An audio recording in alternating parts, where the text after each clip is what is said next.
Hi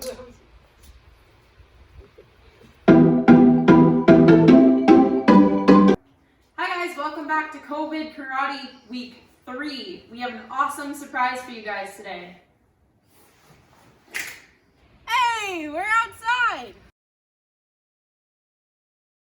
What's up guys? It's COVID Karate Week number 3. This is one of our group class ideas today. The warm-up's going to be crazy simple. We're doing no calisthenics at all. Your first one is going to be roundhouse kick from a side horse stance using your rear leg, 180 degree turn to another side horse, 180 degree turn.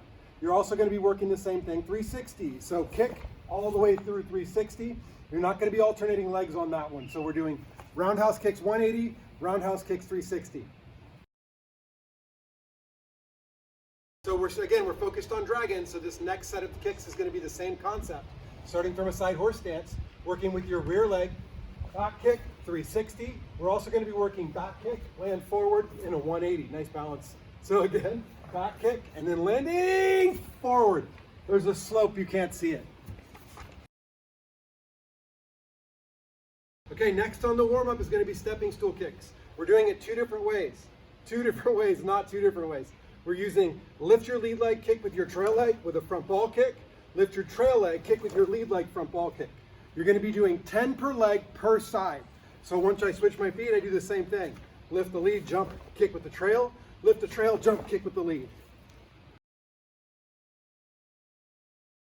Okay, 2 more to go. So we've got scissor kick. Again, dragons are known for rising and falling and spinning. So scissor kick is next. You're going to be starting with your left in the front, right in the rear. Jump, kick with your rear, land with it back in the front. Don't mind the height. And again, switch your feet. Do the same thing with the left side. Jump, kick, and then land back where you started. All right, hopefully yours look better than mine. 10 kicks per leg. All right, last kick for the warm-ups. Again, it's just kicks for the warm-ups today. No calisthenics. So this is the last one. If you guys made it this far and you actually did the exercise, you should be breathing a little bit hard, hopefully. The last one is going to be hook kicks. So starting from a fighting stance, we're coming up with our rear leg, hook kicking, and coming all the way back. Then switch feet, same thing with the other leg, 10 hook kicks per leg, per side. And again, it's the number 10.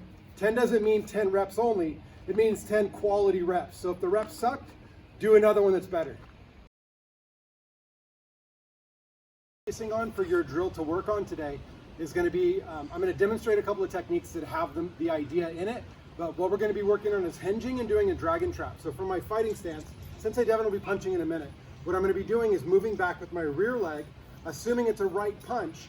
I'm doing a trap with both my hands, pulling their arm just slightly. I'm going to switch hands so that it's in my right hand and do a palm towards the person's head.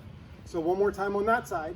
I'm going back with a hinge, trap, and palm as I do a little bit of a pull. So that was hinging back with my right foot. If I'm hinging back with my left foot, again, we're assuming it's a right punch. We can reverse all this and do it to the same thing on the other side, but we're going to be going off of a right punch today. So this one we're assuming is either a circular punch towards the side of my head or still just a right punch. I'm moving back with my left leg, my lead leg. I'm going to be doing a dragon trap from the other side. When I pull this time, I'm doing a shuto to the side of the person's neck, or I could be doing a hammer to the side of their head if you don't feel confident with your hand strength. So one more time. Hinge, my right hand checks, left hand intercepts as I trap, and shuto strike to the side of the neck. The other concept that we're going to be working on from the dragon today is that sometimes they call it capturing the pearl, but the idea is I'm going to be leaving my middle open. So I'm going back to draw out of the way into a cat stance. Both of my hands come down and I'm going to be capturing. So think of it like my left comes up and my right comes down simultaneously, like I'm grabbing whatever the thing is. Punch, kick, whatever it is. We'll be working more on that next week for the weapons. So moving backwards, capture the pearl. For this technique, we're going to be pushing it past us on the right side and moving in to check the lead hand. So one more time, capture, pass, check. We'll do something with this hand in a minute. Sensei Devin has very graciously agreed to be the demonstrator for these techniques today. We're going to be doing some stuff really quick. I'm not going to explain how to do it too much. It's just ideas for what you to work on after the hinges that we worked on at the beginning. So idea number 1, bow to each other respectfully. Sensei Devin throws his punch. I'm going to be hinging back with my right. My hand comes over the top and I'm doing a quick tug to get his shoulders moving. My hand slides down, I'm doing a palm strike. That's that palm strike we worked on before. So it's just some quick ideas for finishes for the technique. Yeah.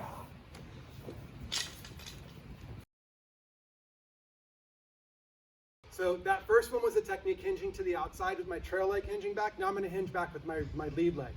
Off this one, since Devin's going to be throwing a hook punch, so I'm going back with my lead leg, touch it with my right, a little pull with my left. That shuto goes to the side of the neck. I'm holding onto his, behind his head, trying to put some pressure. The knee goes to his body. My leg's going to drop down and come to the inside of his leg as I push with my opposite hand. My right foot kicks through and cross on guard to get some safe distance. For the next one, we're going to be working capturing the pearl off of a front ball kick. He's going to be aiming a kick right towards my stomach. So I'm in my fighting stance facing towards him. I'm drawing back. My left comes from underneath. My right comes from the top. I'm all the way back out of his range. So I'm going to pull it a little bit and check his lead shoulder as soon as he comes in. Let's do that one a little bit faster. That's weird slow. So I'm drawing back, pull, and touch that arm as soon as I get an opportunity. The other hand could be coming to the neck like we were talking about before in the demonstration. So we practice the technique without a human is the idea. So the concept to take out of that is the two different ideas. Starting from our fighting stance, we're going to be hinging, dragon trapping one direction, hinging, dragon trapping the other direction, draw back, capture the pearl, and then we'll work on some other ones kind of out of kata 1, kata 2 in just a minute. So if we're working it at home, you're going to be kind of working it where you're bouncing a little bit, where it's not just stagnant. If you're upstairs in your apartment and you're bouncing a lot, make sure you warn your neighbors. All right, thanks guys.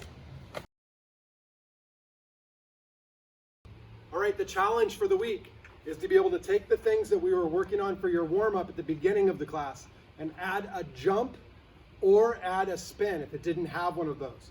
So for instance, I'll do a version of a jumping roundhouse kick. So we'll jump 180 with the roundhouse kick, starting from a side horse. You're jumping, kicking with your rear leg and then coming back. That one was horrible. We'll edit that later and make it look way better.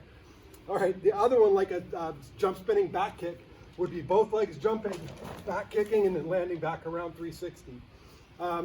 Jumping scissor kick, I typically would turn that into kind of a jumping spinning reverse crescent because the spinning motion creates torque and creates power. So kicking with your rear leg, jump 360, hit with your rear leg, come all the way through 360. So all the way through.